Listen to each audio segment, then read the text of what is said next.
of the Oklahoma City Board of Adjustment for Thursday, December 1st. First order of business, if you have a cell phone with you, would you turn it off or down, please, so that it doesn't ring during the meeting.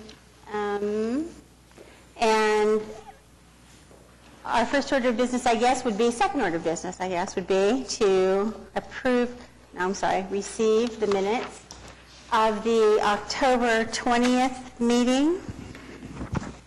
So moved. Second. A motion and second to receive the minutes of the October 20th meeting of the Board of Adjustment. Would you cast your votes, please? They are received. And we have also the minutes of the November 3rd meeting of the Board of Adjustment to be received. So moved. Second. I have a motion and second to receive the minutes of the November 3rd meeting of the Board of Adjustment. Would you cast your votes, please? And they are received. We have a request by staff to withdraw item number 17. I'm sorry, I was trying to make out which of those was the actual number. Item number 17, case number 14297. We don't have to take action on that. Make a motion to withdraw case number 14279. Second. I have a motion and a second to withdraw case number 14279. Would you cast your votes, please? And it is withdrawn.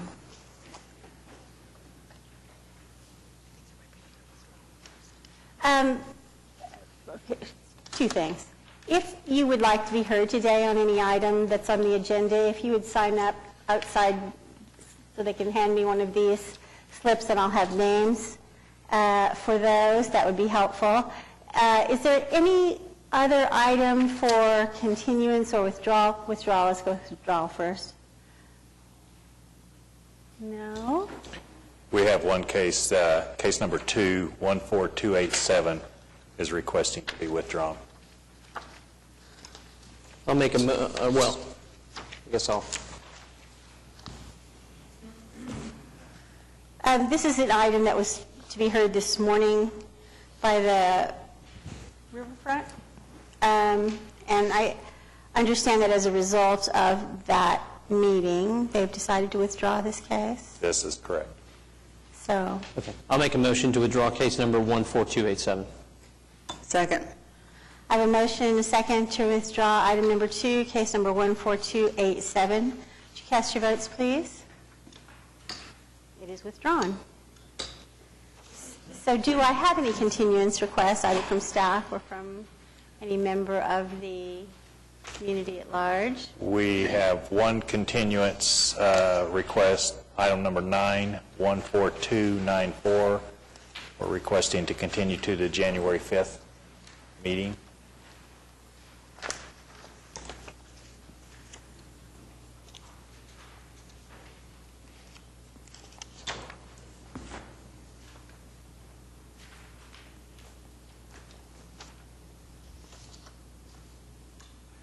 Is there anybody in the audience who is here today to be heard on this matter?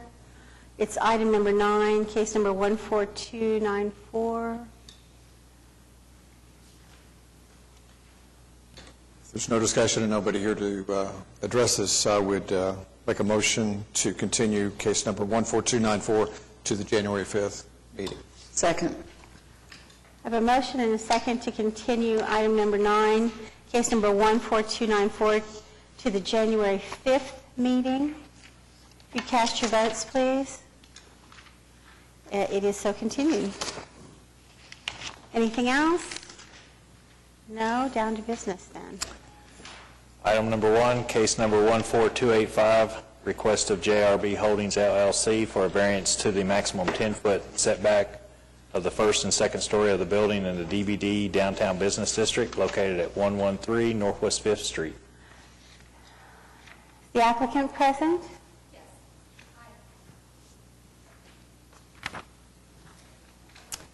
My name is Amanda Moore with Smith Dahlia Architects, and we are working with JRB Holdings on the design of a freestanding parking deck at Northwest 5th Street and North Robinson Avenue. which is across the street from the General Record Building. And this deck is designed to support the office use of the General Record Building, which is currently under renovation. The deck will accommodate 377 parking spaces. The site now is a surface paid parking lot. And if you can pull up I don't know if there we go, on the site plan, maybe scroll. Yep, as you'll see, the eastern portion of the site, the surface lot is to remain, and the deck is pushed to the east. I'm sorry, to the western portion, the surface lot will remain, and the deck is slid to the east of the site. This is to accommodate a future development that's planned for the area where the surface lot is going to remain.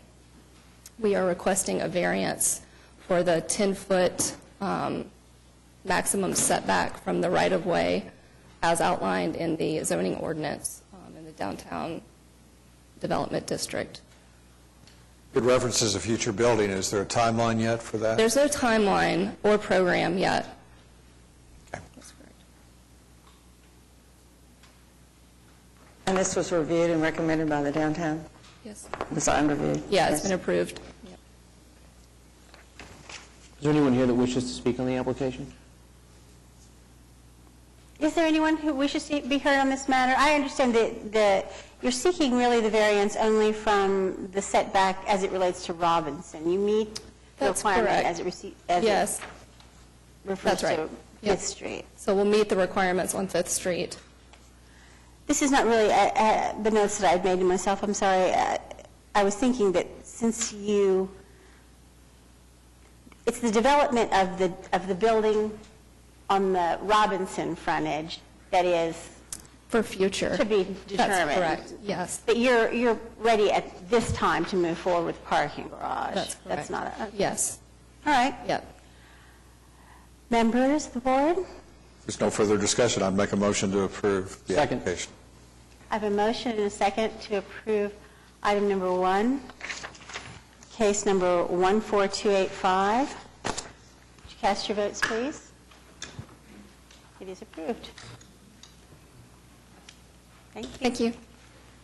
Item number 3, case number 14288, request of Mustang Creek Homeowners Association for a variance to the minimum 25-foot front yard setback in the R1 Single Family Residential District located at 10737 Southwest 20th Street. Is the applicant, oh, I'm sorry. Hello. Give us your You name. can't miss me, right? Give us your name and address for the record, please.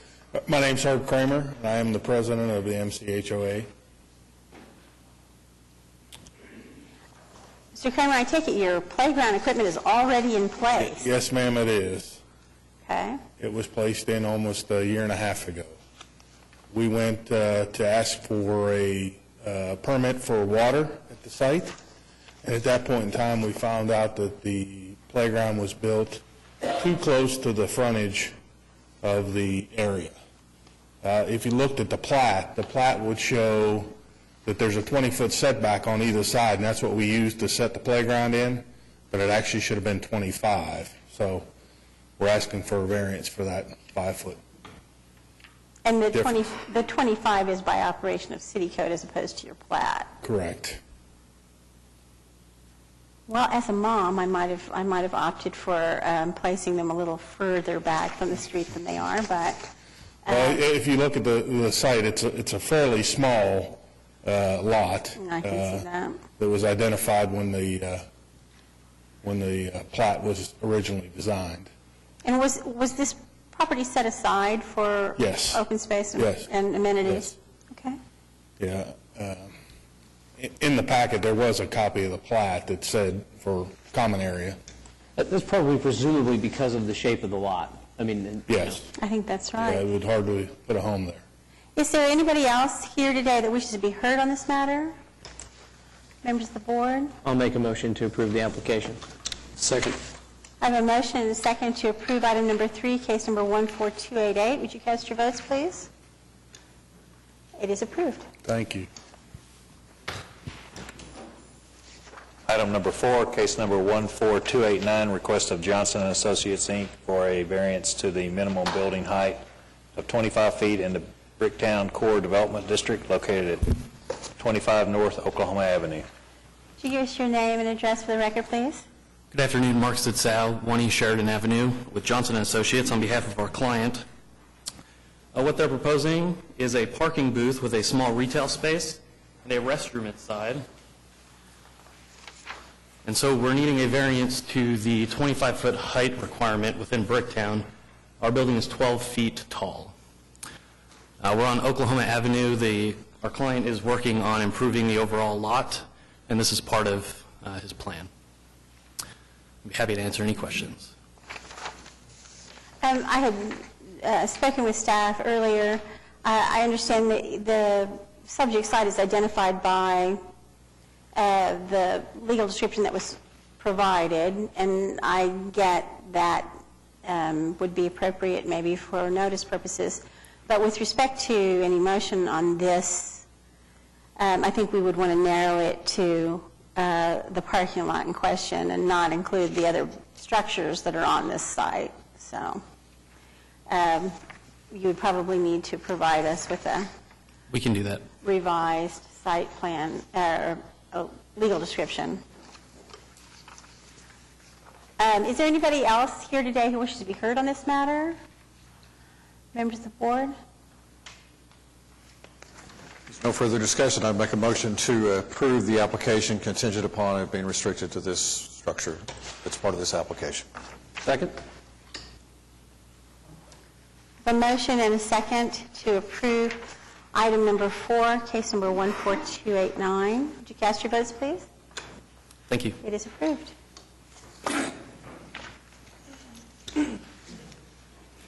Item number 5, case number 14290 for variance to the minimum number of parking spaces and maneuvering on the right-of-way in the C3 Community Commercial District located at 5301 Southwestern Avenue.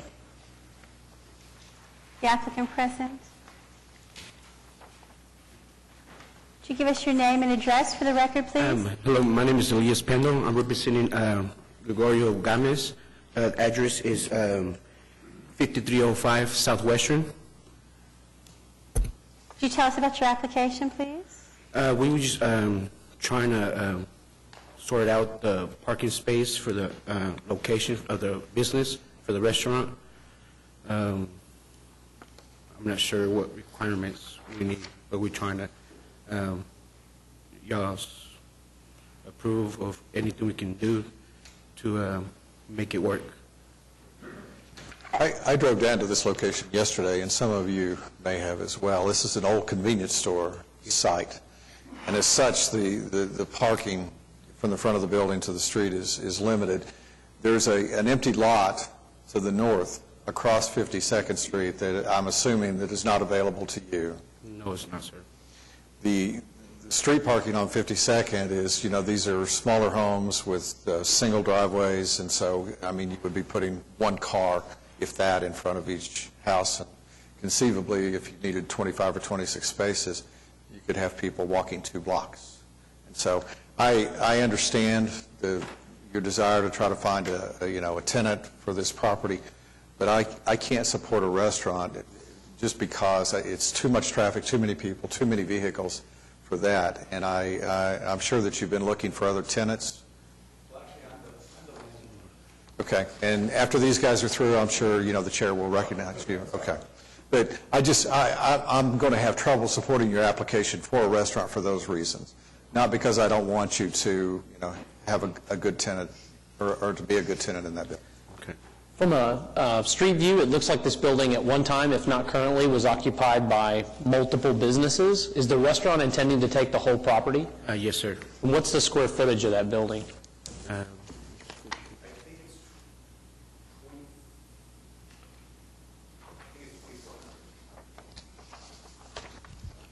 But only, not the whole building. It's going to be for the dining area. Half of the building is going to be for the storage and the supply area.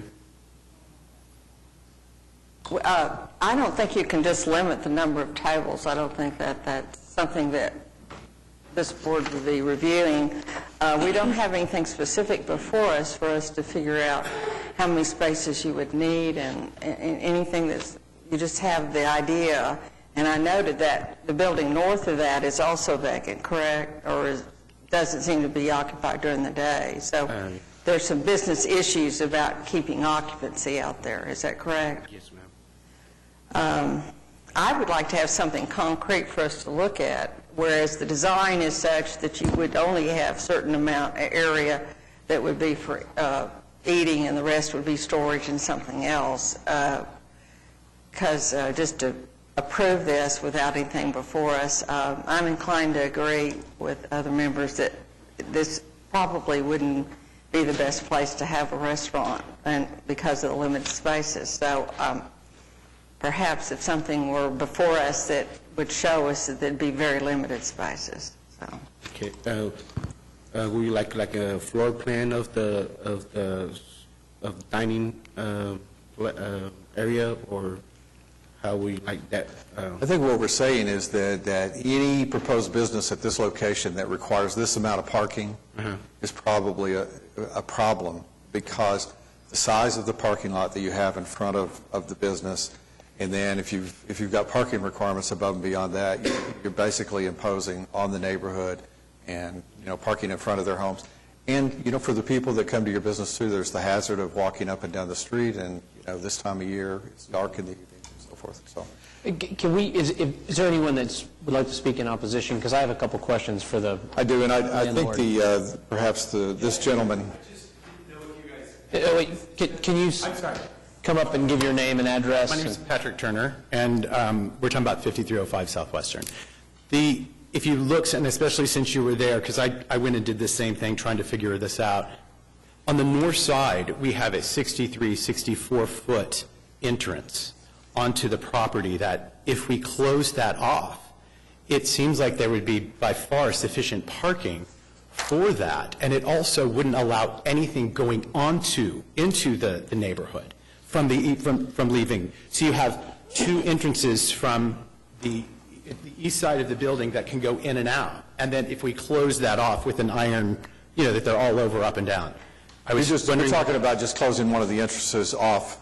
Correct, on the north side. That's the one that's just this huge entrance that goes onto that private street. Onto 52nd Street. On 52nd Street. Here's my question. How many parking spaces do you have currently? And I'm looking at an aerial of the location currently, so what is your total parking? I believe the city told us that we were going to be 13 short. So you've got 13 currently identified spaces? Right, but that doesn't include closing that off. I get it. I'm sorry, yeah. What I would suggest, because it's pretty clear that there's issue with it, and I agree with their concerns, is I would get with an architect or someone like that and have them draw the parking lot to code so you can see how many spaces would be available, and you can take that to city staff. So we could continue this variance request for some set period of time to give you an opportunity to do that. I would certainly support a motion to continue the application to January the 5th if you wanted to do that, but I would encourage you to do that. I think I would have to concur with the other comments made. Frankly, this is one of those cases that, as a planning commissioner, I look at and think it probably needs to be rezoned and probably put into an SPUD so that design issues like the layout of the parking lot can be figured, maybe some controls placed on hours of operation, location of the dumpster can be addressed, and so on. But if you would like to take a continuance of the matter and see if you can work out a plan to come back to us with, I'm not opposed to that idea. If they were asking for more than the parking variance, I would concur with you, and so I'm not trying to let them bypass that rezoning process. I don't know how close they can get because I don't have a site plan that shows me if they're really 2 spaces away or if the most they're going to be able to get is with 10 spaces away, and that's going to change at least how I feel about the application. So I just wanted to give you guys an opportunity. You may have the same result, but I would certainly encourage you to take the continuance. You guys, I can't imagine that. Can I ask, is there anybody else here today who wishes to be heard on this matter? No? Gentlemen, what would you like to do?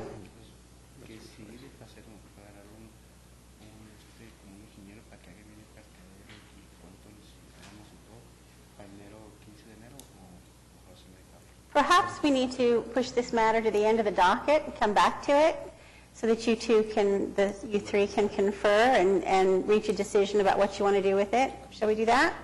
So you're saying that on a continuance, we would need to bring an architectural guideline of what the interior and then the... An architect could develop a site plan for you that would show you within the confines of city code how many parking spaces would be available if you closed off your northern entrance. Okay. Yeah, you want to do a continuance? Yeah, might as well. Yeah. Do you think that you would be ready to do that by January 5th? Yeah, we should be able to do that. So do I have a motion? I'll make a motion to continue case number 14290 to January the 5th. Second. I have a motion and a second to continue item number 5, case number 14290 to the January 5th meeting. Would you cast your votes, please? It is continued. Thank you. We'll see you then. Thank you. Item number 6, case number 14291, request of Rusty Lee Robinson for a variance to the minimum 5-acre lot size requirement in the AA Agricultural District located at 10,200 North Sarah Road.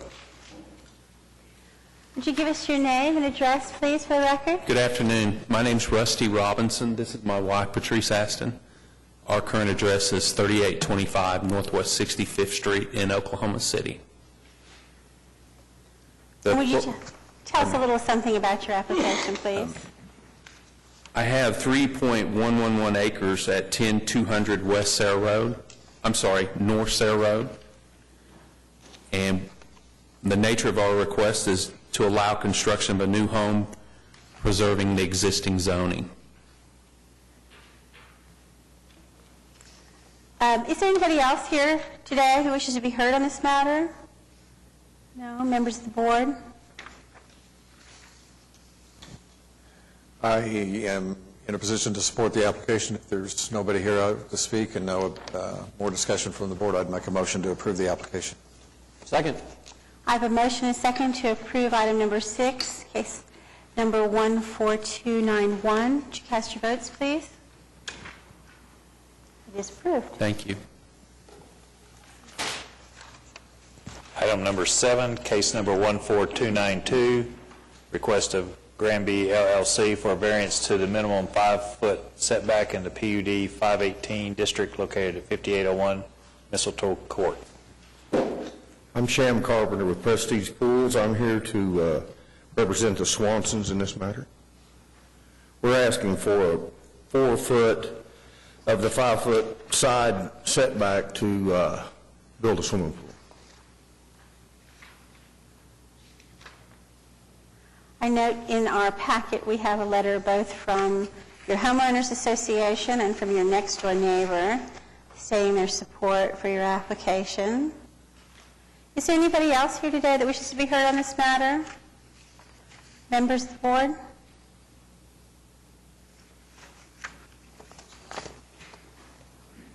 Questions, comments? There was an existing pool here, correct? Yes. And the whole purpose is, I mean, there's not really much changing except that pool's getting slightly larger. Well, we're going to take the old pool out and really just, we're extending about 4 foot to the east, actually. And It's going to make it bigger and deeper and better, more functional pool. structures on every other side, correct? In other What's words, that? there's no other place you could locate this pool? No, no. If there's no other discussion, I'll make a motion to approve the application. I'll second it. I have a motion and a second to approve item number 7, case number 14292. Would you cast your votes, please? Thank you. It is approved. Item number 8, case number 14293, request of MA Architecture for a variance to the requirement for a sidewalk to be constructed along an arterial street in the AA Agricultural District located at 7916 South County Line Road. Would you state your name for the record, please? Justin Mitchell, MA Plus Architecture, on behalf of Mustang Public Schools, 2108 Northwest 29th Street. Is this where you say, "I told you so"? Is that- No. Okay. We just hope you agree. Here's my, position on this, is I understand and I'll accept, the judgment of the city that building a sidewalk is not practical. At some point, the use of this area could change, and you can certainly regrade. And so my question to Laura and to John is there any way to alleviate them from this requirement now without alleviating this piece of land from this requirement in the future? Because, we all know that in the years to come, we don't know what may change. And we And I hate to leave this area exempt from that requirement. I agree, because every time you do this, it's almost kind of, it's disheartening in a certain sense, because this is an area where we've gotten a clear directive. I mean, it's very clear that the city council, and everybody wants sidewalks everywhere, longer term. And so it's really hard for us to grant a variance when you have such a clear directive, and there's really not a case unless there's issues with safety, which I think is what, we missed here. But like, Mr. Austin's saying, when you grant this variance, it's perpetual, it goes on forever. Before we jump to that conclusion, let me just ask, after looking at the staff report, the question that I have is, are we really talking about anything here except the fact that this needs to be graded? I mean, I get that it may not be possible to slap sidewalk down on what's there now, but I don't see or read anything in here that makes me think that we're talking about anything more than just the fact that it needs to be graded so that it can be paved. They make reference to drainage, and that is outside of just regrading, an area, because when you're dealing with drainage too, then, that water, that runoff has to go somewhere. So it may not just be as simple as regrading the surface. Is there somebody here who can answer that question for me? I do know that the city did stop our installation of the sidewalk based off of drainage, and they made the recommendation for us to seek a variance due to hardship because of the drainage concerns along there. They also advised us that in the future, if County Line Road was widened at that point, that a sidewalk would possibly go in. I think council had some input. So I think if you wanted to grant the variance on the condition that it lasts for so long as this property is zoned as it currently is, I think that's something that it could be considered. I do think they've established a hardship here. They were before us before. We required the sidewalk. Now they have a stop order and have the field inspection services, and it said it can't be done. And staff says they made an attempt to construct the sidewalk. I think this really fits within the hardship requirement here. I wouldn't, if they're agreeable to the zoning condition, I believe we are. Is there anyone else present today who wishes to be heard on this matter? Scott, do you feel like that making it contingent upon the zoning is enough? I don't think we have any other options. And I'm trying to awkwardly stare at Laura without staring at Laura, but I don't see as how we can do anything else. We've had these issues before, and all cases are different, full disclaimer.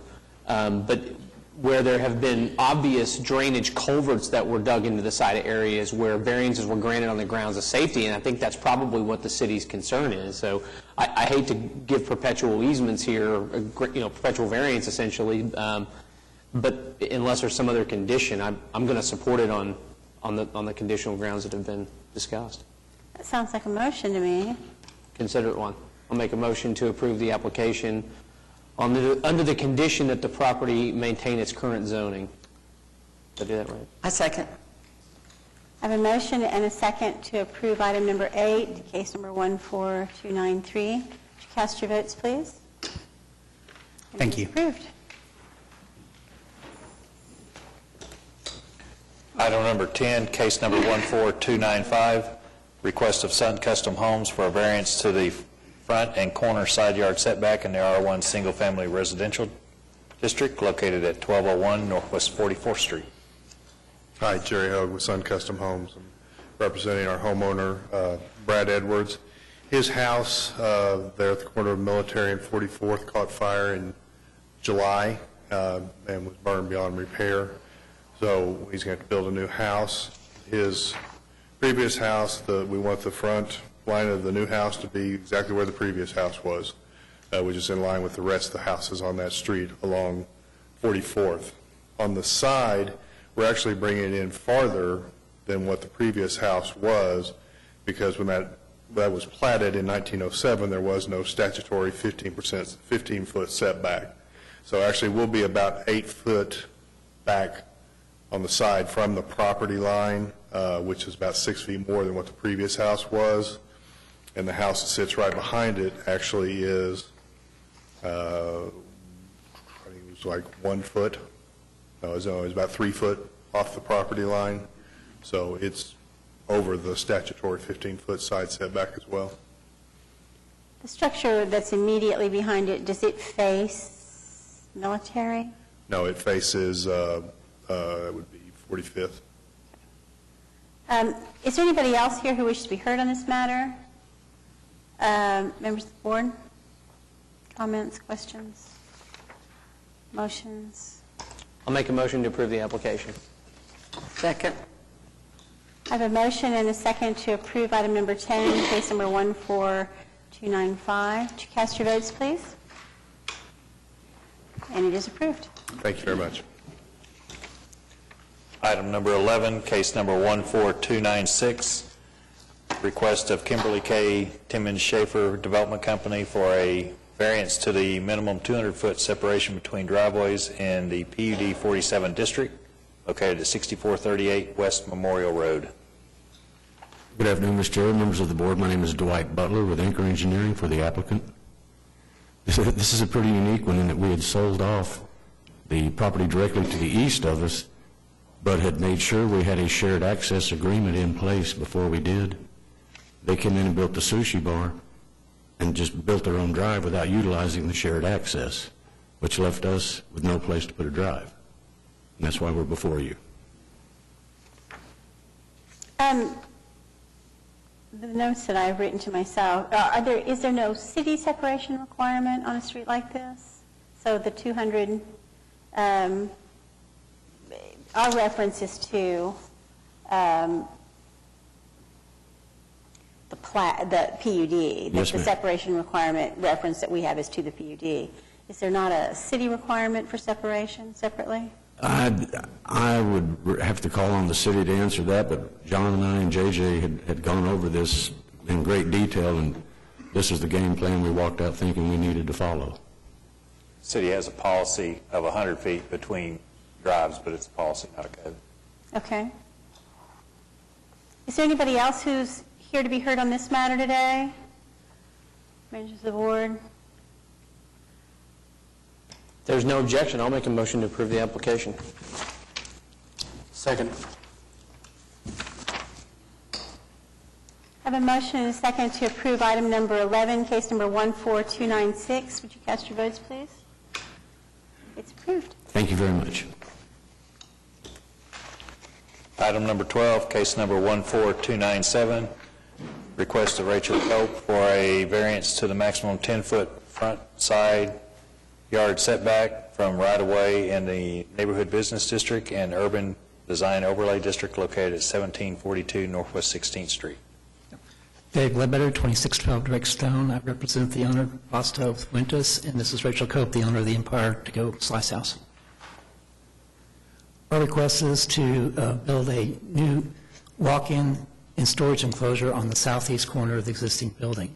And the reason we're requesting that is because it's adjacent to our proposed kitchen, which is in the east end of the building. There's also various utility connections on the southwest corner, which would make it practically impossible to construct an enclosure there. Is there anybody else who wishes to be heard on this matter today? Frankly, I'm a little surprised that your next-door neighbors are not concerned about you closing over their window, but looking at the site, it's hard to see where else you would put this.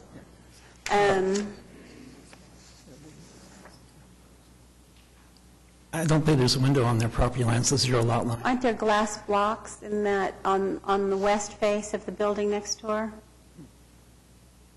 No?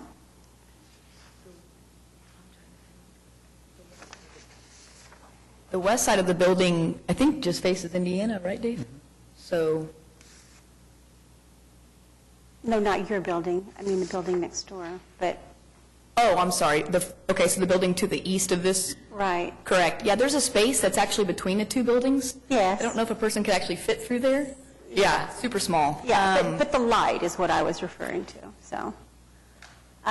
They're not here to object, so. There's no further discussion. I would make a motion to approve the application. Second. I have a motion and a second to approve item number 12, case number 14297. Would you cast your votes, please? It's approved. Item number 13, case number 14298, request of Sam Gresham for a variance to the maximum building height in the O2 General Office District located at 3233 Northwest 63rd Street. Francis Cubier, 2118 Northwest 18th Street, for Sam Gresham. At 63rd and Independence, the northeast corner is the lot in question. It is zoned as O2. Directly to the north is R1, and because of that, we're limited to 35 feet. But the lot directly to the north is the Independence Middle School. So we're asking a variance for that. I have a question about this for staff. When we're measuring distance on things like this, is it not the way it is with when you're doing like separation for alcohol service? I mean, is the street right of way not in? Is it included in your distance? So I mean, the fact that there's R1 directly across the street to the south, is that not part of this equation? I believe that's because it's not abutting the property because of the street. That's how it's worded. It has to do with it abutting. That's my opinion on it. That's what I think it is. I don't have the code. You think that's what in it front of is, me. or not what Okay. you think it ought to be? Yeah. Okay, all right. I had a question, Madam Chairman. The property that's just to the west of you, it's a big office, but it's sloping, is that correct? Is it at an elevation higher than? Directly to the west is a one-story building, but several lots down is about a six-story building along the highway, yes. So, okay. Let me ask if there's anybody else who wants to be heard on this matter today. Would you come forward for us, please? How you doing?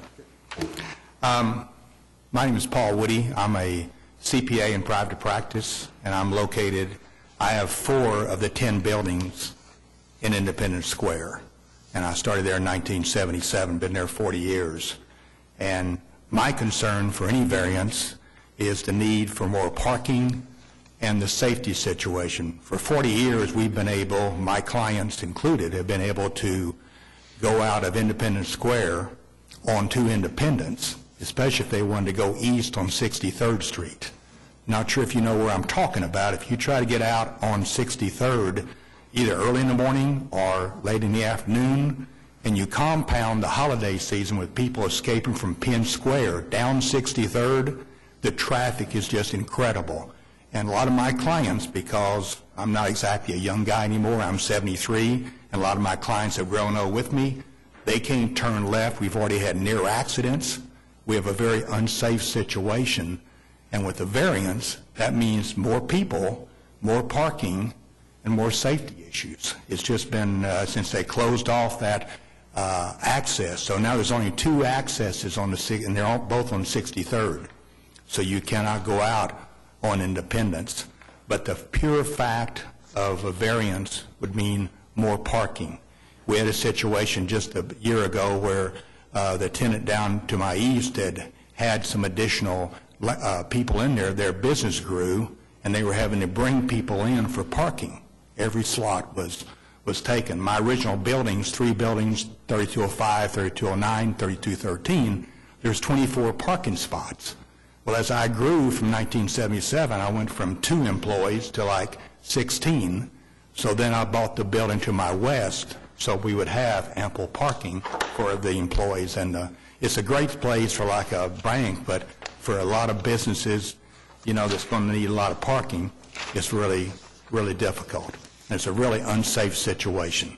So that's why I protest any variance based on what I'm stated before. Are there any questions of Mr. Wooding? Is it Sheely? He's going to talk too. Sheely? Am I saying that right? Yes, my name is David Cheek. Oh, Cheek, I'm sorry, that's not a Y.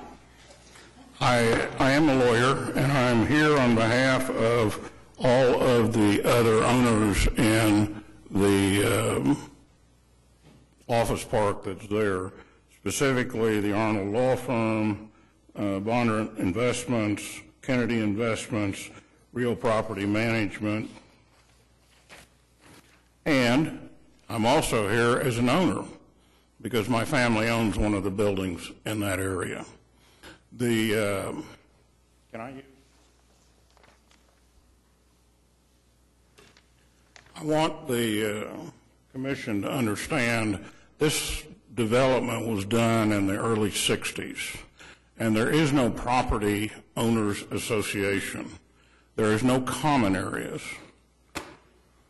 Oh, there we go. Well, this isn't going to work. Oh. See, I'm of that generation that doesn't understand technology. This curb cut right here, which is their primary access on and off of 63rd Street, this applicant only owns half of that. The deeded property line is the dotted line that runs through the middle of it. And there are no cross driveway easements. There are no cross parking easements.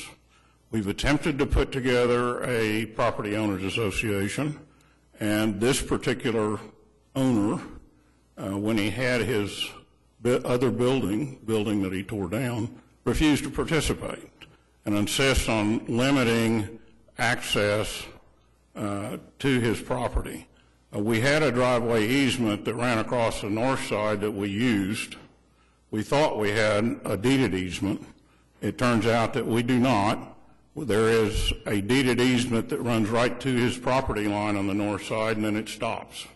And he's refused to give us access to the driveway curb cut that he took out on Independence and intends on putting back in.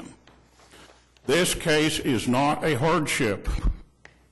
This owner, can we see the pictures, the aerial? The building that you see, that's on this picture is not there. It does not exist. And it does not exist for one reason. The owner voluntarily elected to tear it down. It was not subject to fire. It was not subject to any other natural causes. He elected to tear it down. It was a conforming use. It was a one-story building, and it met all of the zoning requirements. Now, what he's asking you to do is let him come in and build a non-conforming property, which is 3 times as big. I don't believe that's what these ordinances allow. And I don't think the application is appropriate. And I would cite you specifically to 59-350 that says you shall not use the variance ordinances to create a nonconformity. This is intended to solve nonconformities that were created by changes in the law or honest mistakes, I guess. I don't see that in the statute, but I've seen that today. The parking is a big issue. It's always been a big issue. It was a big issue when he had 2,400 square feet. Now he wants to put in, no, he had 9,500 square feet. Now he wants to triple that size. He's only got 52 parking spots. Can we go back to that schematic? If he were to put in a curb cut that he could use, then he's going to lose even more parking spots.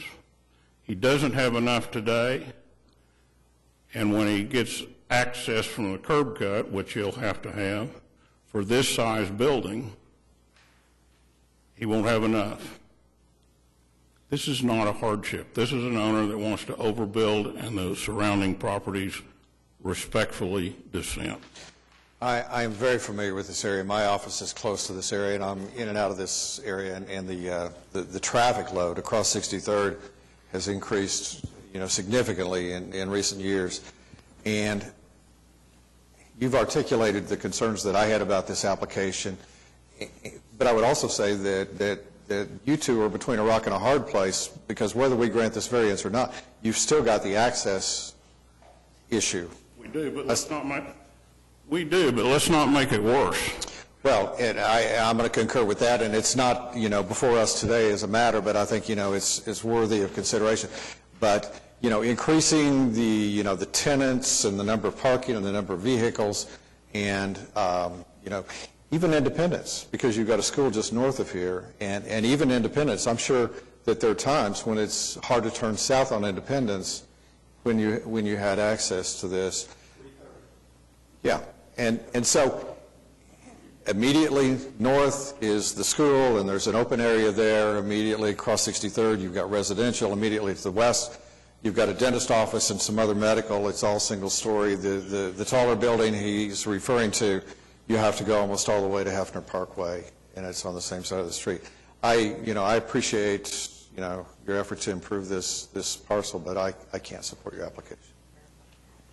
I also can't support it. I drove out there about 4 o'clock yesterday, and, it's kind of a madhouse.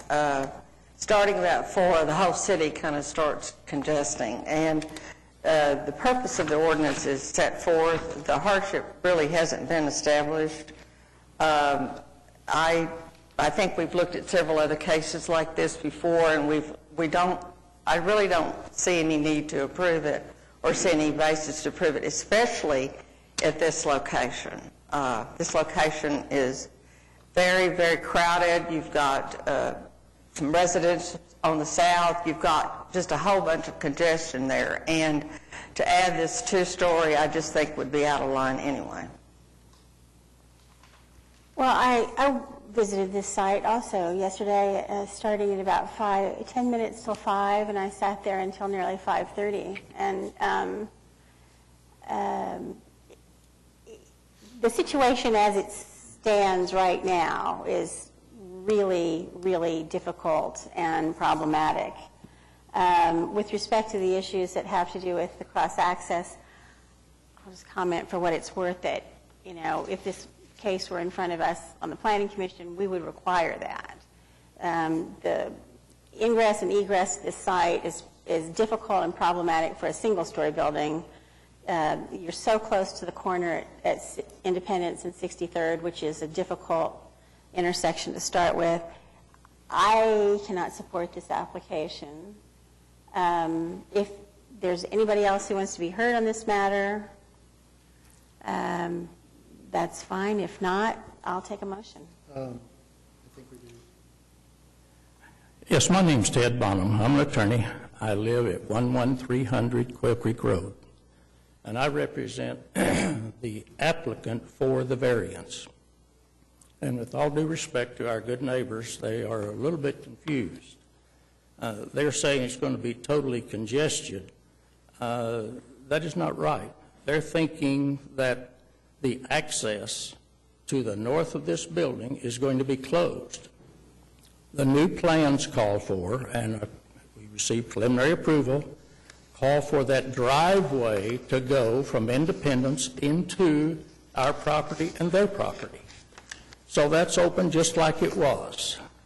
Also, Mr. Cheek says that there are not adequate parking spaces. That, again, is just not right, because the proper body of Oklahoma City has given their preliminary approval of these plans, and there's adequate parking, or that certainly wouldn't be approved. Now, I would also submit that all of their grievances are misplaced. I would submit that our real question here today is how many zoned residential property owners would be aggrieved if this was approved. I'm sorry, I have to disagree with that. The question here today is whether you have met the standards for the grant of a variance, and I, for one, would have to agree that I don't see that you have. So this isn't about your aggrieved neighbors. That's not what we're here to decide. Well, what I'm really saying is, there's really one residential property owner within 35 feet of this subject property, only one. And of course, they have not elected to be heard. Now, we're cooperative with our neighbors. That's why that we have elected now to open the driveway back and forth, that they have access to their property, we have access to our property. I think that's wise. Just like it was. I think that's wise, and it'll serve you both well. But that again, does not really bear on the decision that we're here to make. So I will entertain a motion. I'll make a motion to deny the application. Second. I have a motion and a second to deny item number 13, case number 14298. If you'll cast your votes, please. It is denied. Thank you.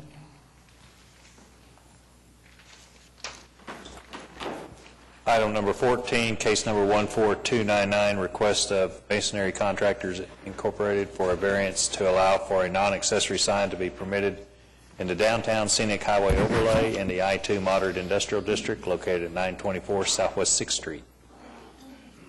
Good afternoon, Madam Chairman, members of the board. My name is Eric Groves. I'm an attorney. I represent the applicant, Masonry Contractors. It's a family, closely held corporation. Steve Wilson is the owner, and he's here. Hey, they're back there. My associate Ami is handing out some exhibits. These will come in handy if we need to refer to any of them, and I'm going to ask that they be part of the record. This is kind of an interesting case. I'm going to just hit the highlights, and if you need more details, why, of course, please ask. As you can see, the subject property is located just east of Western and immediately north of I-40. My client has owned that land for some time.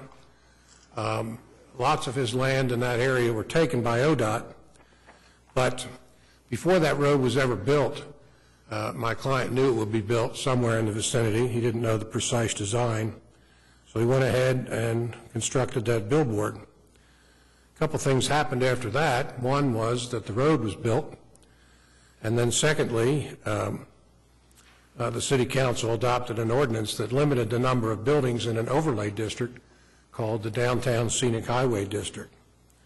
And this board is within that district. These are drawings of what the board looks like. Once the road was in place, it became apparent that it could not be seen under the new configuration of the road. And so it became difficult to lease space on it. More specifically, if traffic is eastbound, you can't see it as it is now. And westbound traffic, getting off that ramp onto Western, the view is blocked by a fence. Suffice it to say that it needs to be taller. And so my client decided to raise the board, and he had a contractor who filed an application with the city for a sign permit, a fellow named Robert Barnes. And the permit was granted to raise the sign in exactly the same location. It is, of course, a legal nonconforming use. It was there before the scenic highway ordinance was adopted. And of course, this is I-2 land. The billboard's a use of right in I-2 land. So it's a legal nonconforming use, but not tall enough. So client's contractor obtained a permit, and I think we have that permit as an exhibit. It's exhibit number 4, if you want to take a look at it. Exhibit number 4 allows raising the board to the legal maximum, which is 63.25 feet. However, and the contractor went out and put in a new pole, and it came to the attention of the city, and the new pole is about between 10 and 12 feet away from the old pole. Came to the attention of the city, and the city said, well, staff said, the way we're reading this ordinance is that we have to consider that as a new sign. Even though it's the same sign being moved 12 feet, we have to look at it as a new sign, and so you need a variance. So with the staff having said that, we filed an application for a variance. The variance is from the requirement that there be no new signs in this scenic district. Well, of course, it's not going to be a new sign. It's the same sign. It'll be a little bit taller. And why does it have to be moved that 12 feet? Well, there are several reasons. One is that when it was built right next to the building. In fact, we have some photographs that show its proximity. Exhibit number 8 shows the proximity of the, it shows the distance between where the old sign would be and the new sign. If you look at the photograph of the base of the sign as it is now, it's right next to the building. And that was done because of an absence of land due to ODOT's taking of all that land for road improvements. If the sign were to be raised where it is right now, it would require additional engineering because of the proximity of the building. Probably have to tear out the foundation of the building, build a new foundation for the pole. But if it's, and it can be done, but it's expensive, but worse yet, we would have to buttress it with I-beams, and the aesthetics of it are not very good. Whereas if we move it 10, 12 feet, it'll look like a regular billboard and not be unsightly. So the hardship here, of course, is the configuration of the roadway, which diminishes the visibility of the billboard. And of course, my client had no control over that. The standards for variance, as you know, require that there be an unnecessary hardship, and we think it is an unnecessary hardship. Treating this as a new sign and not allowing it to be moved 12 feet so it could be seen by passing motorists constitutes a hardship. It's an unnecessary hardship because it can be alleviated so easily by moving the pole. Is it peculiar to the property involved? Well, yes. There's only one board. There's only one I-40. There's only one Southwestern at this location. And the problem of visibility is unique to the height of the sign and the configuration of the roadway. The relief, if granted, will it constitute a substantial detriment to the public good? No, I don't think so. Will it impair the purposes and intent of the ordinance? No. There's no detriment at all to the public good, much less substantial detriment. As the staff report says, it will not increase the number of the signs in the downtown highway scenic area. It simply allows the applicant to use its property as was intended, which of course is good for commerce. Advertising spurs business. Does it impair the purpose and intent of the ordinance, which of course is to limit signs in the DHSA to those that are already there? Well, moving it 12 feet isn't going to make much difference. Doesn't add a sign. Just allows us to raise it to the height allowed by law. Is it the minimum necessary to alleviate the unnecessary hardship? We think that it is. There's nothing else that needs to be done. So, if you have any questions about the exhibits, please ask. We put everything in here that shows the history of the situation, and we can discuss any of these if you wish. I think the applicant meets both state and city standards for a variance. There's a clear hardship here. This board acts in equity, and it seems like the equities weigh out in favor of the applicant. Moving the pole avoids damage to the foundation of the nearby building and saves the expense of doing it. The distance is minimal. The only language that causes a problem here is at section 3-1198B, which uses the word new, and that's what the staff focused on. What the staff's position here is really, they don't really have a problem with raising the height of the board, but they want it to be a use on review. In other words, the staff isn't going to just give us a permit without you all looking at it. So they have, by this interpretation, made it a use on review. And so we're here today to assert that there is a hardship involved, and it's a really no harm, no foul situation. We don't want to raise it in place. It won't look very good if we do. So sign has a right to be there, and staff has no problem with allowing us to take it up to its legal height, but we do have to move it. So we ask for your approval. My judgment based on the staff report was I was skeptical of why, you could not just, put the sign in the current location and raise the height that you were allowed to do. I was not aware that you were 30 inches from the building. And for me, that does represent a hardship or a factor that is worth considering. The height is allowed, and moving it to 12 feet, to get decent separation from the structure, to me is, not problematic, and they're already allowed the height. So based on that new information that was not included in the staff report, I would be inclined to support your request. Let me ask, is there anybody else who wants to be heard on this matter today? No?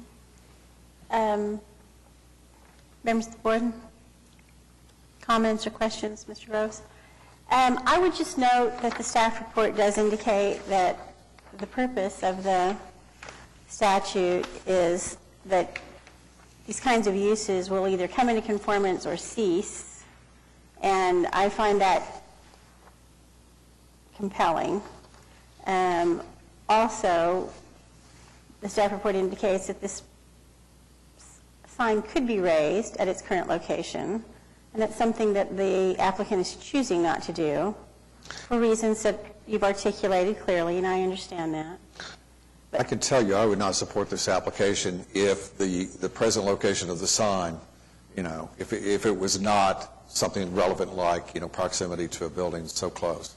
If there was good separation from the structure and there was no compelling reason why, then I wouldn't support, relocating the sign the 12 feet that they're requesting.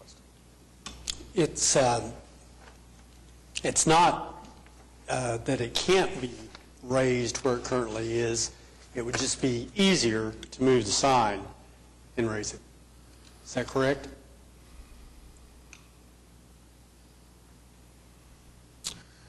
It's less expensive to move the sign, and aesthetically it will be more pleasing. I want to comment on Janice's remark about the staff report. What the staff said there about the purpose of the scenic ordinance is true. That's a correct statement of fact. But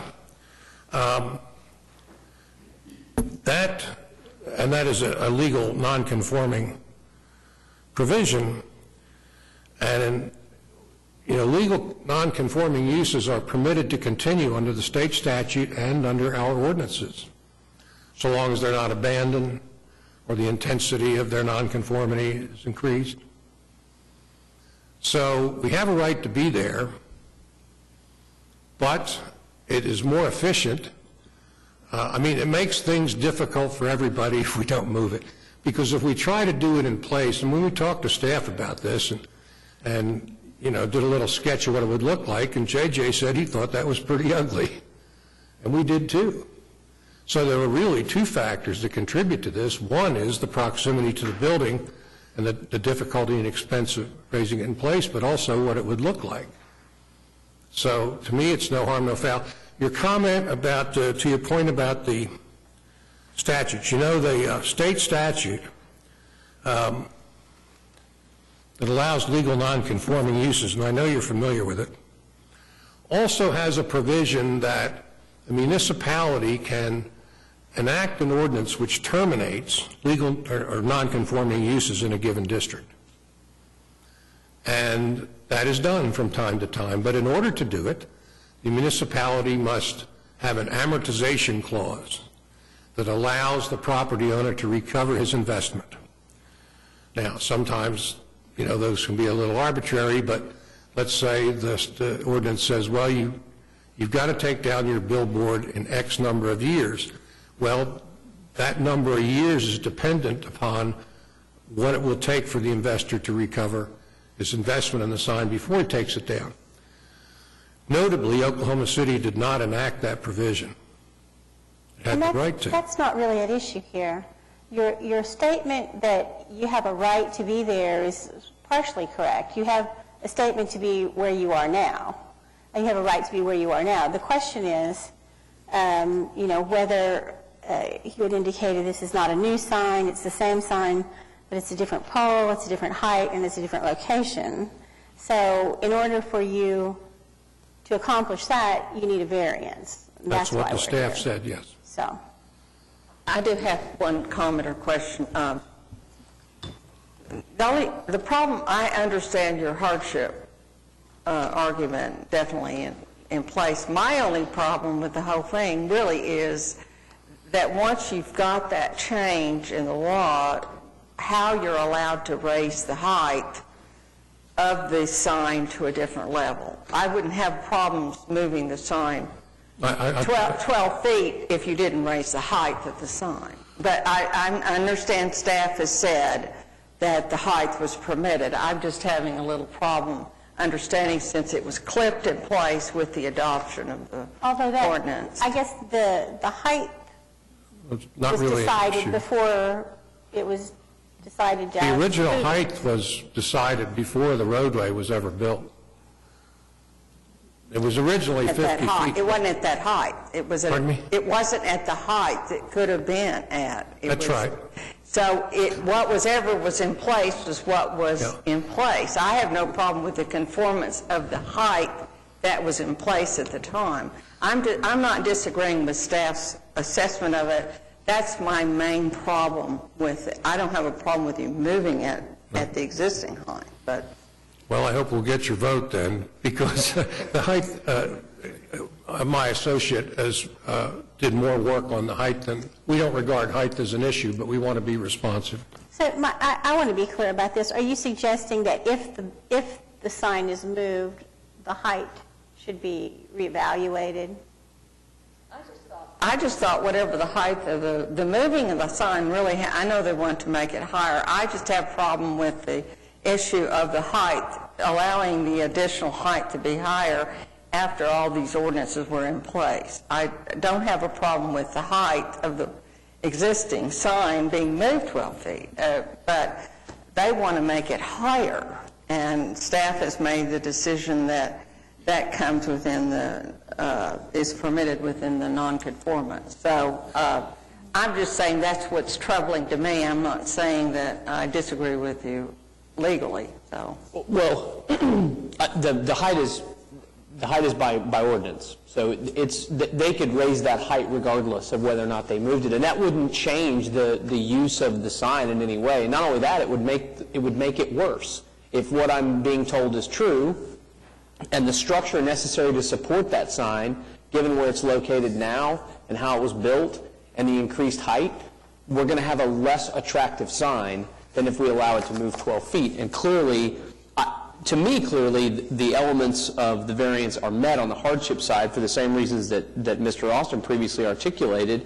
I'm inclined to support the application. I think this is a weird situation, and it's a lesser of two evils situation. You either think that the elements aren't met, so you deny it, and the sign's going to get built regardless at whatever height is necessary to attract advertisers, or you agree that the elements have been met and you approve the sign and it's moved 12 feet.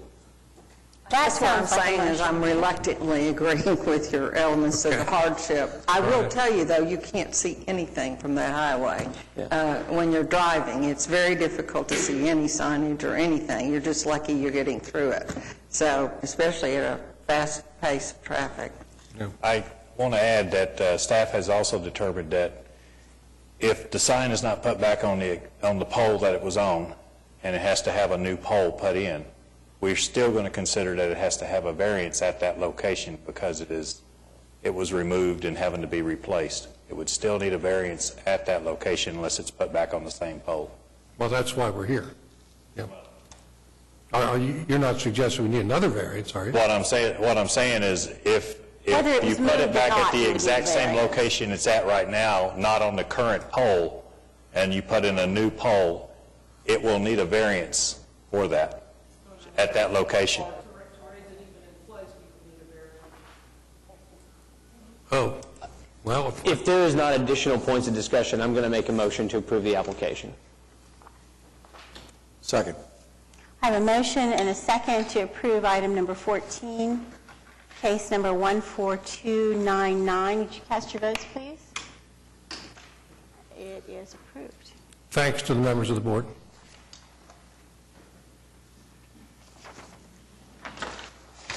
Item number 15, case number 14301, request of Jeremy Gardner for a variance to the minimum 24-foot two-way parking aisle width in the DBD Downtown Business District located at 701 North Hudson Avenue. Hi, Jeremy Gardner, the architect on the project. This particular project is a small infill site at 6th and Hudson, and the lot size is 75 by 105 feet. We are proposing a 11-unit condo project, and so the issue at hand is the fact that what's left on the west side of the property is a 23-foot drive lane on the private side of the property to access the tuck-under parking that's associated with the project. We have to have a retaining wall on the west side of the property because of the grade change as it kind of slopes up to the west on Northwest 6th, which in turn kind of encroaches on our 24-foot drive lane. So that's our request, is to be able to move forward with a 23-foot drive lane that accesses those 12 parking spaces underneath the building. Okay. I'm sorry, did you just say you were going to build condos on this location?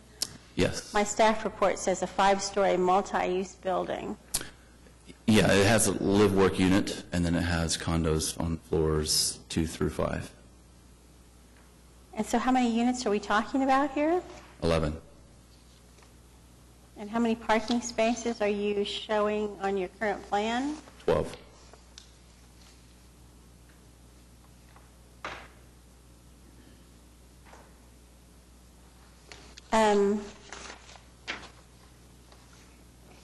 I looked at this site yesterday. It is really, really, really tight. I asked staff to have somebody here to speak to us about maneuvering radiuses and so forth within the parking aisle, but we do not have such a person here. I will just note that it's hard for me to imagine how you're going to put both a building and this parking on this site. Let me ask first, is there anybody else who wants to be heard on this matter today? No? Members of the board, comments, questions? So the variance is from where the parking spaces stop. Correct. To what would amount to your property line. Correct. And that's what needs to be 24 feet, and you've got 23. Correct. And there's a retaining wall on the edge of the property line where... Existing parking lot exists on the west side. Okay. And that's where this maneuvering area for the parking spaces is located? Correct. And that is there presumably just because of the difference in height of the adjoining property? I can't quite picture this in my head for some reason, but... Correct, yep. How high is that retaining wall, out of curiosity? Probably 18 inches. Okay. It varies because the site slopes both to the south and up to the west.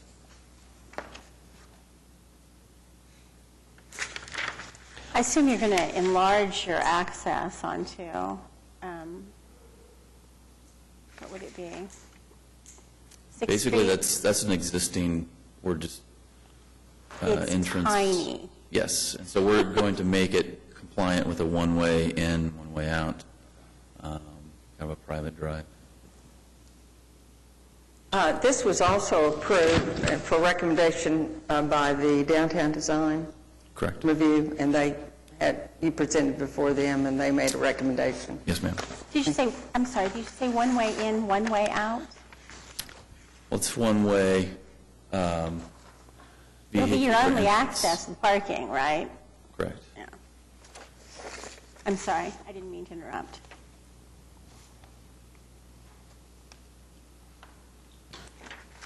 If we've concluded our discussions and questions, I'd make a motion to approve the application. Second. I have a motion and a second to approve item number 15, case number 14301. Would you cast your votes, please? It's approved. Thank you.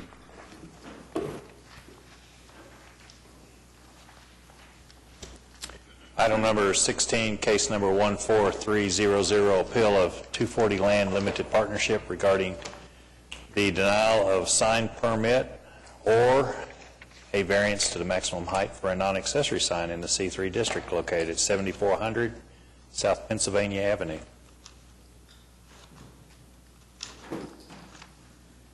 Good afternoon, David Box, 522 Colcord Drive, here on behalf of the applicant. Also with me is Mr. Paul Odom, who is the owner and developer that is adjacent to the site that we're talking about. He's also the owner of the subject site where the sign has been and will be located. Briefly, what I've applied for is basically twofold. I've applied appealing the decision of staff to deny the sign permit based upon their interpretation of the municipal ordinance, which I'll get into in detail in a moment. And in the alternative, if we have to, and I hope that we don't after you hear my reasoning as to the municipal code, a variance to the municipal code if you disagree with our interpretation. This is a bit of a unique situation in that a sign existed in this location that was approximately 60 foot tall for decades. When Mr. Odom began developing his wonderful shopping center adjacent to this, a parking lot and some drive aisles needed to be developed, and so the sign had to move 30 feet.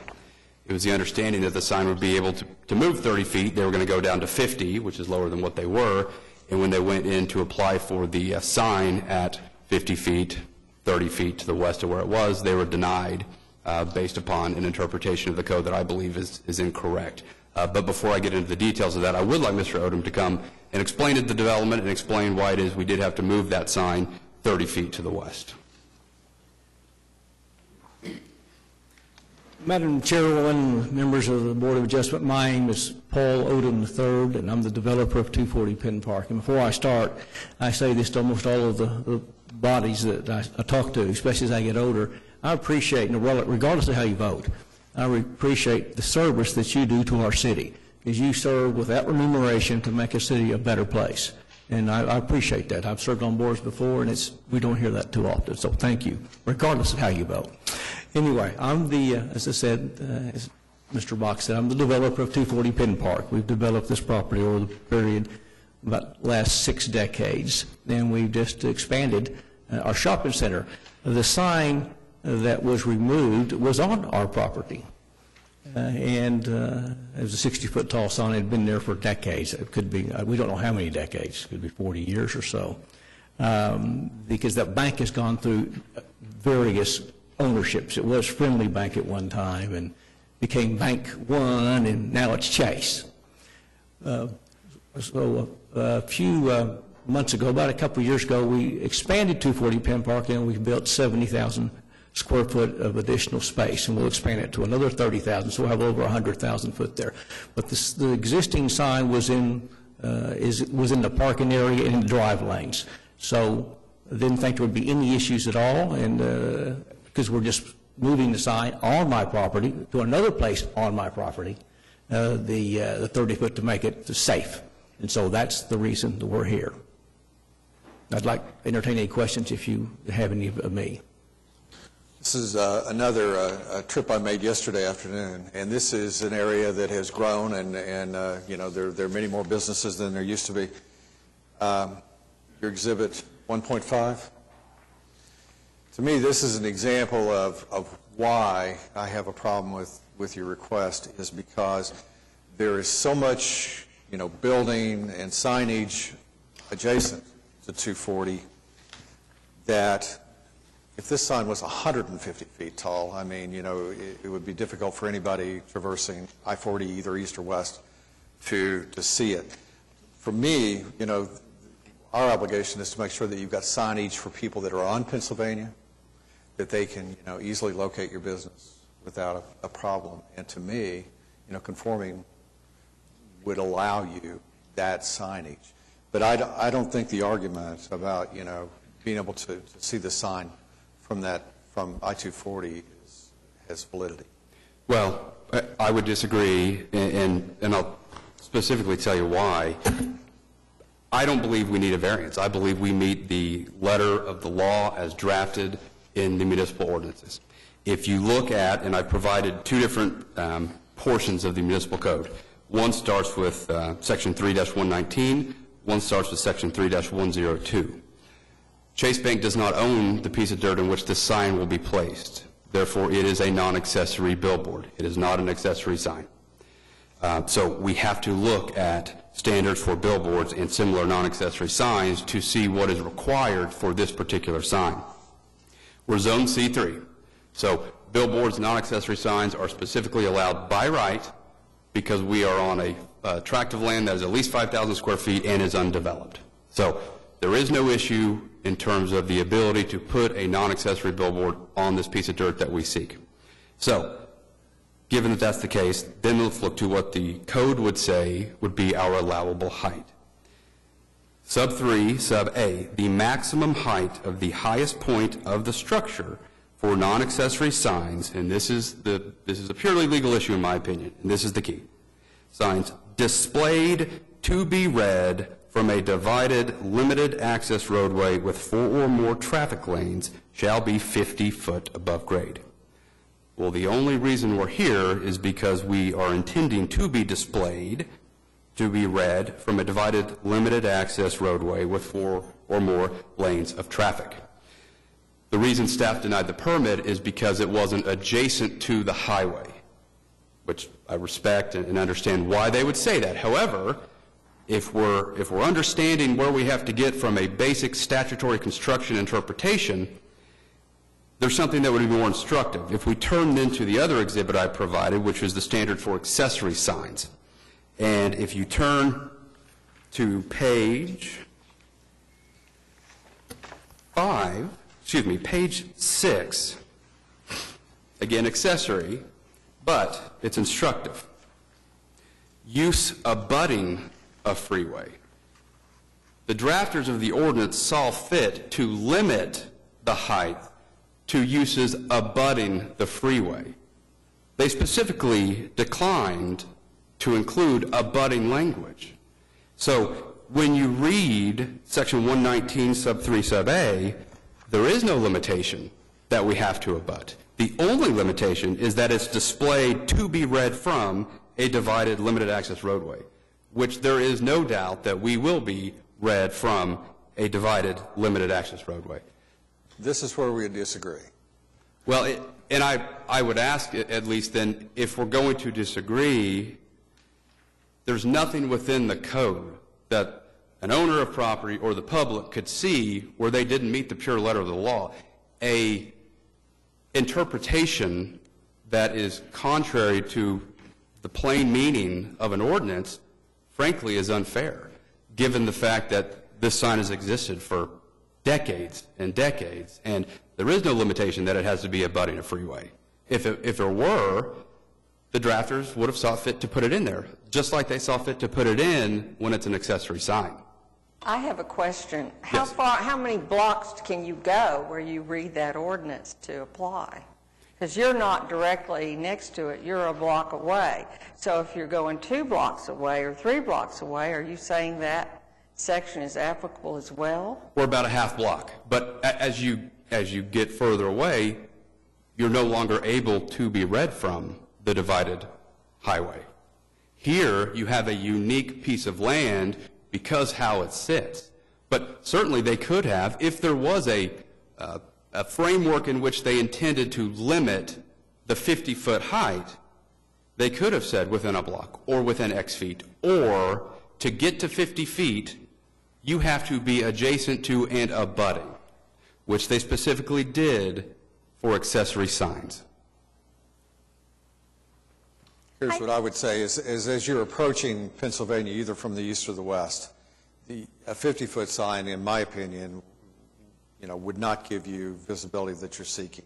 If you parked your car, and looked straight north on Pennsylvania, you might have a prayer of seeing that sign from I-240. And the fact that they don't quantify, the distance, it's subjective. But there's no way.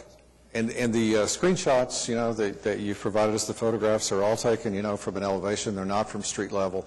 And I understand, and I'm not trying to deny you the visibility. I want people to be able to find your place of business. But for me, allowing this 50-foot variance this far separated from the roadway and with all the additional, construction and signage that's there, they're not going to see it anyway. Well, two things. I'm not asking for a variance. I'm not asking for a variance. And if you turn to Exhibit 1.2 in the pictures, this is an actual Google Earth shot from their Google car on the highway, which shows in the before the sign that was removed. This is during construction. And you can clearly see that the sign is visible. And again, this is not a variance request. This is a appeal of an interpretation. I believe we meet the strict reading of the ordinance. We are permitted a billboard at 50 feet. Here's where I'm taking deference with what you're saying, Jeff, is there is a place of business here that this sign advertises for, but I'm trying to prevent the issue confusion in looking at these ordinances and in looking at this application on an accessory sign and a non-accessory sign. So if this were a billboard, which is essentially what it is, it's a billboard, it just happens to be utilized by a business that occupies space on Pennsylvania, this wouldn't seem that outlandish to me. You can drive shopping centers up and down major interstates and find signs that are like this, that advertise the shopping center itself. And so if instead this sign said cons, would there be as much of an issue with it? Or if it said 240 Penn Park, would there be as much of an issue with it? It is an accessory use in the sense that Chase Bank, that is located on Pennsylvania, is utilizing this sign, but it is a non-accessory sign by the application and by the use. It's not on their property. The sticking point for me is that the maximum height of the highest point of the structure for non-accessory signs displayed to be read from a divided, limited access roadway. The only thing that I'm saying is, based on my observation, is the ability to read this sign from a limited access, divided highway, roadway is an issue for me. I'm contending, and she makes the point of, since they don't quantify the distance, of where, how far removed from that roadway can you make this argument? And I'm saying that it doesn't, and this is based on my observation, that, if you parked and you stood still and you got in the right place, it's possible that you could look north on Pennsylvania and see the sign. But And I think the difference in how we're viewing it is we're not talking about Penn. Because I think if you look at Exhibit 1.2, it's clear that from the surface of the interstate, you can see and read the sign. Now, this was at 60, but 10 feet less, you will still be able to see and read the sign. And Ms. Lewis makes a wonderful point. And I think I would submit, in the absence of a specific regulation, let's look to what the ordinance says. If I wanted to put a sign out here in my parking lot to be read from I-40, well, you can't read it from I-40. I mean, I'm, miles away from I-40 right here at Main and Walker. However, here, because of proximity to it, we've got proof because of 40, 60 years of proof that you can read it from the divided 4-lane highway. So we do fit squarely within the confines of the ordinance. Ms. Lewis? I would like to defer to legal and see if legal will have any comments regarding this interpretation. And the second thing is, getting later, you did ask alternatively for a variance, so you're going to argue that as well? That was staff's suggestion. I don't believe I need a variance. Well, again, because in the event you're not going to have this approved, you're asking for a variance? we have certainly applied for it, just in the interest of time, but if we think about the standards we have to meet to get a variance, you have to assume that there's a restriction within the ordinance that isn't there. Here's the other thing I want to make this point, because I didn't in the last discussion, and I started to, and I don't know that it's relevant, but I'll let you decide that as it relates to the factors. I don't like gotchas. I don't like where somebody this sign has been there for 40 years, and I should have asked Mr. Groves how long that one sign had been there, because to me this is distinguishing. I think that billboard was placed there in anticipation of the freeway. This sign has existed in its current status for decades. It clearly has viability from I-240, because if the advertiser didn't see fit, they wouldn't pay for it. Well, they wouldn't. That's true. They wouldn't pay for it. And now the development that goes on requires the sign to be relocated, and we're going to punish the property owner because there's development there. I'm just bothered by that. I don't think that that's the intent of the ordinance. So that is why I was mentioning the variance issue, because the hardship was presented because of the construction and the sign was in place. And I'm very sympathetic with all of that. I'm just trying to see between the lines on the argument on the ordinance you're reciting, and I don't happen to agree with that broader interpretation. That's why I was asking for the alternative discussion. I likewise understand this does present a hardship. The sign was in place. I'm trying to figure out how it would be handled from the boards, and I would like to have a statement from legal on this. Well, I think that's precisely the question before the board, is whether or not this sign is displayed to be read from the divided limited access highway. The question of law that I think is really at issue between staff's interpretation and what the board has. That's correct. And Ms. Lewis, to your point, and Mr. Craven's on Mr. Groves' application, if we look at what Mr. Groves was applying for, technically, because he had a new sign, the use of the sign is no longer allowed. So he was having to get a variance to allow his sign. The question of whether or not we can have a sign is not an issue. It's allowed by right because we're C3, undeveloped property. I think I'm coming at this maybe from a little bit different point of view, having actually taken a case to district court on a sign variance from a Board of Adjustment hearing. I think that what is relevant with respect to the issue of whether the sign is, intended to be read, is displayed with the intention it be read from the highway, has to do with whether it is visible at the point that a car would exit the highway. And I think that certainly coming from the east, it is in fact visible within sufficient time to allow a car to exit the highway. So if its purpose is to give people that signal, if you want to go to Chase Bank, you need to get off now, I think it serves that purpose. And therefore, I do think it meets that requirement. Having said all that, I hate the fact that, anyone would refer to this sign as a billboard. It is not, in fact, a billboard. It's an accessory sign that's not on the same property as its owner. And I want to make sure that if we do, in fact, approve whichever of these options we go with, that we make it abundantly clear that it is in no way, shape, or form a billboard now, or will it ever be.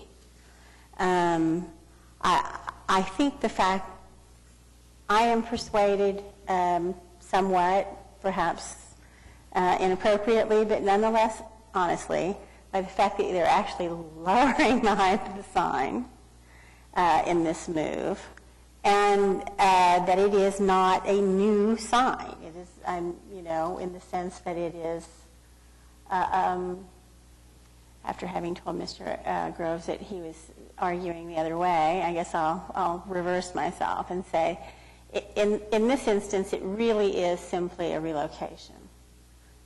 This is not a situation where whether or not the sign has a right to exist is at question. And I'm not arguing that. I'm simply saying that, the sign has every right to be relocated into existence, but that it should conform with the 35-foot height requirement. That's my argument, that the 50-foot, the additional 15-foot does not give you the visibility that you seek from the highway, and that, the proximity to the highway is not the justification, and that the 35-foot, conforming to that gives them the visibility that they need and deserve, Did you say that you had already applied for a variance? Within the same applications, and it's on the docket. My problem as a lawyer, if I'm going to argue, to argue the variance, I've got to prove that the ordinance creates a hardship. What's created a hardship here is staff's interpretation of the ordinance. And so my desire would be to have the appeal upheld and limit it in any way that the board, deems fit.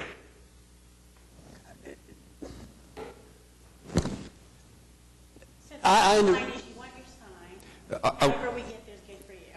Yes, but perhaps it's better for the board, with the concern that you have going forward, to grant the appeal in a limited fashion rather than grant a variance allowing extra height. But I understand your interpretation of the ordinance. I don't think that that's what was contemplated when it was drafted. But, you're asking as a matter of law. I can support a variance, but I just don't think that your argument with respect to that, I can't buy into. Sure. And, I respect that position. Like I said, the sign code has kind of gone up through a host of revisions, and I'm not sure why they deemed fit to put the limitation on the accessory signs, and they specifically didn't on the non-accessory signs. I would submit that a limitation or a reason might be a location like this, to where you have a whole bunch of retail, just may not be abutting the freeway, but it's abutting service roads or multiple service roads. And so the fact that they didn't include the adjacent or abutting limitation would be to serve a development just as this. But again, whatever. We want approval for the sign to be moved 30 feet to the west and enjoy the same visibility it has for 60-plus years, but I'm not sure. Like I said, I would support a variance. Okay. I think that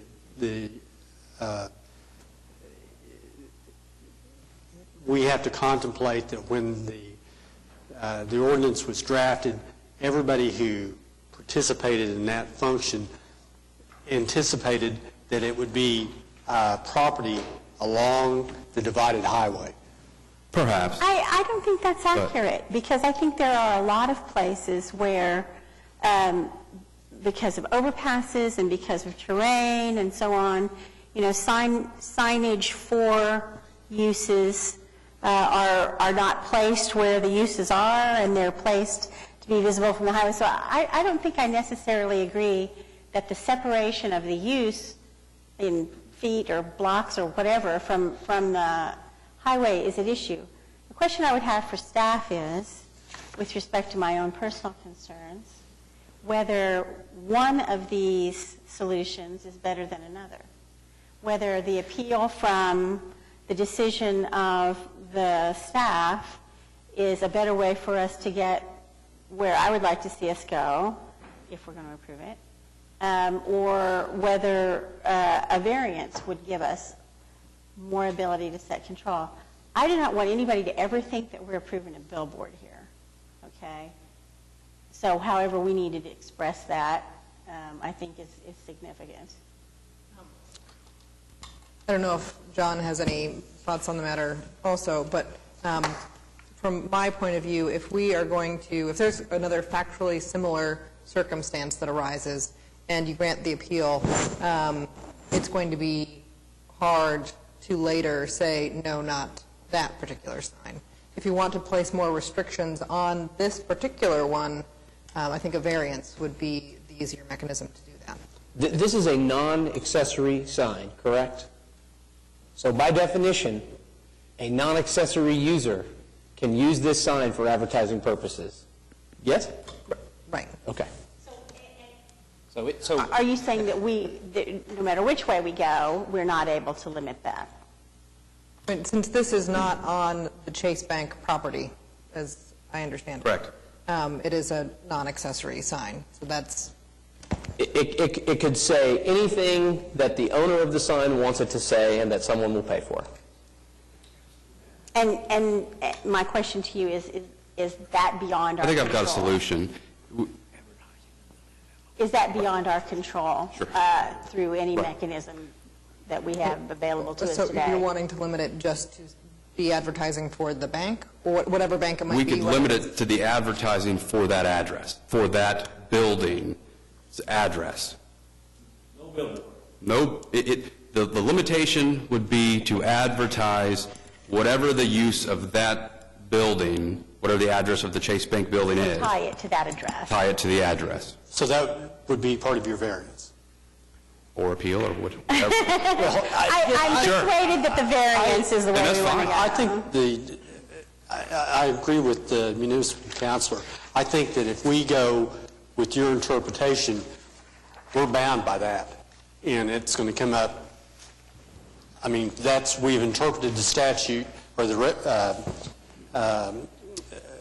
ordinance, and we're stuck with it. And I get it. You don't want to see me or Eric Groves here every other Thursday saying 240 and pin, 240 and pin, 240 and pin. I'm good with that. So I would support a variance with the proviso that the sign has to be whatever use the building is. I will make that a motion. So I'll move that we grant the variance under the condition that the signage be used only for we need to insert that address into the record, but the address of the Chase Bank building. And we're lowering the sign to 50 feet? It's 50 feet, yes. So Would that mean if the ownership of that parcel changed and it was no longer a Chase property, that the 35-foot height restriction would... No. not a 50-foot Chase property, stays, but... regardless of who's there. Yes, but it could only advertise a business operating at the address location of the current Chase Bank location. So what's to stop, the businesses that are immediately north of this, of competing, in terms of everybody's going to want signage that's, because you're a business, and I mean, part of what you want is your customers to be able to buy. Absolutely. And if every one of those businesses had existing 60-foot signs that they wanted to make 50-foot signs or 35-foot signs or whatever, I mean, then they would have the same argument. But the reality is this is a very unique instance of this type of sign being located in this corridor. And I don't think you're opening some sort of Pandora's box, because all these cases are individual. And what makes this case so unique is that you have a non-accessory sign that's been in existence for decades that is now being relocated because development required that occur. So, But to me, the fact that it was 60 foot previously is irrelevant. I mean, I agree, but it is a factor.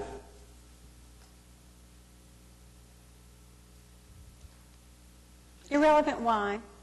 Pardon me? Irrelevant why? It doesn't matter whether it's 60 or 160, the statute says 35-foot maximum. I do not accept the argument about the visibility from I-240. To me, there's too many other things, and you may be able to see the sign, in your opinion, driving east.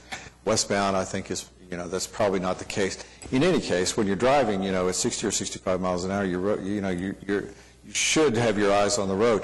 If you want to direct people to your place of business, the proper place is to have signage along the highway that says, the next mile you exit for Chase Bank. And of course, you can't do that. Not all businesses can do that. But to me, they're certainly allowed a sign, but to me, appropriate compliance with the 35-foot, gives them the visibility they need for the people, because people are going to, on Pennsylvania, they know the Chase Bank is close by, and all you need is signage so that they can find it, and they're not hunting and pecking or trying to find a street address on a building. And but I don't think we're saying that we're applying that interpretation, because I don't think we're going to be moving to approve the... I thought we moved past that. I thought we probably have to officially, technically do something. I don't have a second yet. It's in the alternative, so I don't know how you do that. But I think we're in the mode of moving for the variance, and I think there was a motion out there. Was there a second? And therefore, we're not dealing with the interpretation of whether you're seeing it from the 240 or 44 or whatever. You're dealing with the interpretation of the variance issue. So I don't think we're binding any future boards or any of the staff on that interpretation. Okay. I've got a motion and a second to approve item number, I've lost track, 16, case number 14300. Would you cast your votes, please? Thank you. Approved.